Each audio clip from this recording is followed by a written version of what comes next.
John Fredericks Radio Network, the segment of Dr. Carol Lieberman, back by popular demand. Dr. Lieberman, great to have you with us. Thank you. Dr. Lieberman is a psychiatrist. You've been on before. Dr. Lieberman, I wanted to get you back on today. Can we talk? Can I just ask you something? Do you mind? Just John and Dr. Lieberman. So I look at Biden. I look at him yesterday, and he's coming down the stairs, and he grabs his wife's arm. Now, in my family, when we go down the stairs, my wife grabs my arm, right? Yeah. Mm-hmm. And I'm not saying this in a negative manner, Dr. Lieberman. I'm not. I'm just an observer. He grabs her arm to go down the stairs. And then he's on the other day, and he's calling Trump George Bush or George III or George Washington. And I look at his wife, Joe Biden, very nice lady. I've met her several times, really nice. And she's horrified, and she's whispering into his ear, "It's Trump." And he's like, "Oh, yeah, okay, yeah, Trump, whatever." And, and then we just had Rudy Giuliani on, and he was talking about how Joe Biden was speaking, and he's pacing behind her, and he's like, that's what my mother-in-law did at the nursing home. You're a psychiatrist here. Without being mean, what's the state of this guy's mental acumen? Joe Biden should be in the office of a neurologist or neuropsychiatrist, a regular generalist. He should be having exams done and getting his dementia, what I call encroaching dementia, treated, evaluated and treated, rather than being trotted out on the campaign trail, making one, I don't want to call it a gaffe. It's beyond the gaffes. I mean, he has obvious signs, and the more the campaign goes on, the more these signs are visible. What you mentioned about George, there are things in the debates, for example. He does this thing in the debates, I'm sure you probably noticed. Whenever he's in a tough spot, whenever he gets lost in the middle of a sentence, he turns to the audience, turns to the camera, and looks beseechingly at the camera and changes the topic. He did that in the first debate when he was asked about the Supreme Court, and he got lost in the middle of the sentence, and then he turned to the camera and he said, "Everybody has to get out and vote. You just get out and vote." Total non sequitur. And in the last debate, I love this part when he was being asked. He was in the middle of the sentence, and all of a sudden he starts talking about how everybody's sitting around your kitchen table. It's not about Trump's family. It's not about my family. It was when he was questioned about Hunter and all that. It's not about my family. It's about your family sitting around the kitchen table and trying to make ends meet and so on. I mean, those are tricks, and he does a number of these tricks to try to hide that he is really lost. And I feel compassion for him. I'm not saying this to make fun of him or whatever, but the problem is that some of the American public, people have been whipped up into an anti-Trump frenzy, a portion of the population. And so they are not even believing their own eyes. You don't have to be a psychiatrist to figure this out. I can tell you lots of other symptoms and so on that he shows, but you don't really have to be a psychiatrist to see that he has encroaching dementia, and that a vote for Biden is really a vote for Kamala Harris. If he were to win, what do you think would happen, Doctor? And we're with Dr. Carol Lieberman. She's a very noted psychiatrist. Dr. Lieberman, what would happen if he wins, in your judgment?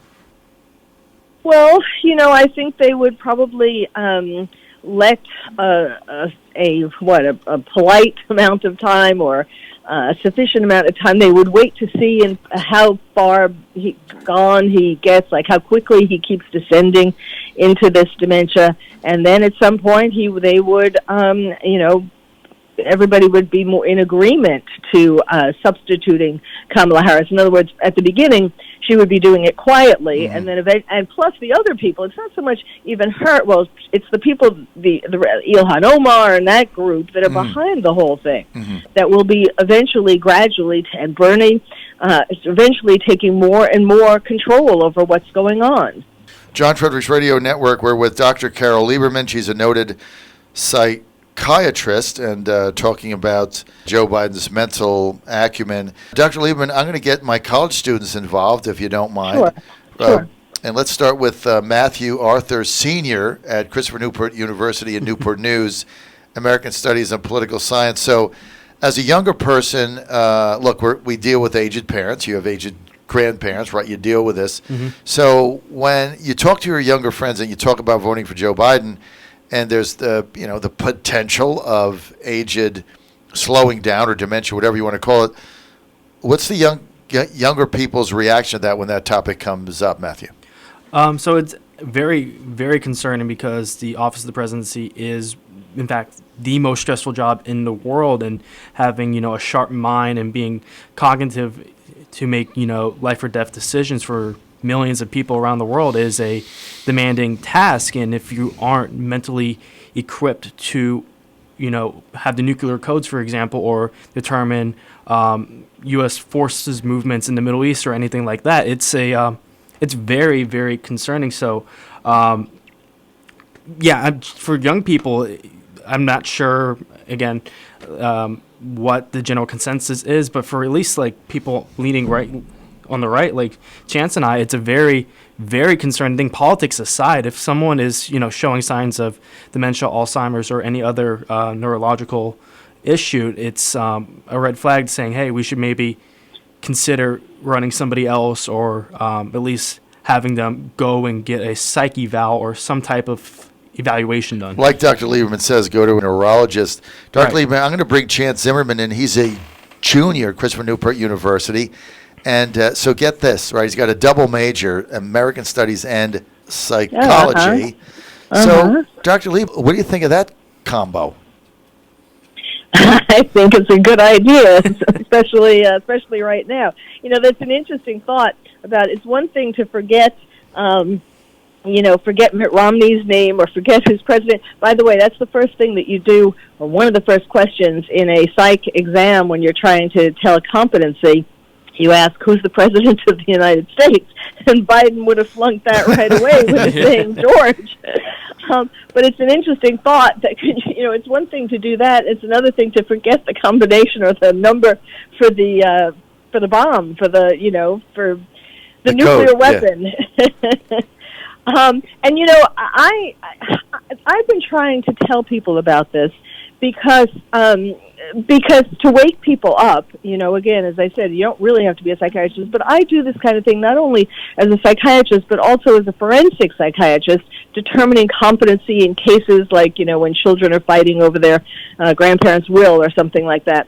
So I really know the kinds of things to look at. And one of the things, besides all the symptoms of dementia, he has a very serious medical background that the media is just, the media has been silent on all of this.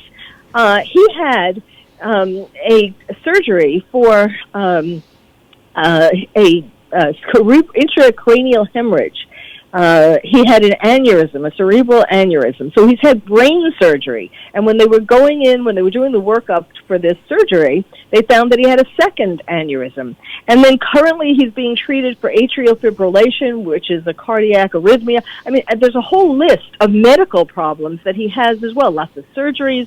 And so the media has been silent on all of this, whereas with Hillary, I was pointing out when Hillary ran some things that she had in her background, but Hillary was like a marathon runner compared to Joe Biden. Mm-hmm. But the media was willing more for Hillary to hear about all her background, her medical and psychological issues, whereas with Joe Biden, it's like silent. So what do you think of that, Chance? You're studying psych. What do you make of this Biden thing?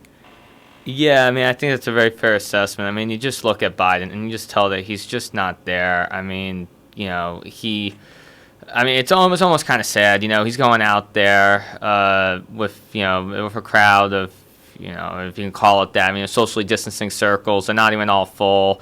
He's getting angry up there. There was the clip on Saturday of Jill Biden talking, and he's just like wandering, pacing around. It's pretty obvious that there's some cognitive decline there, and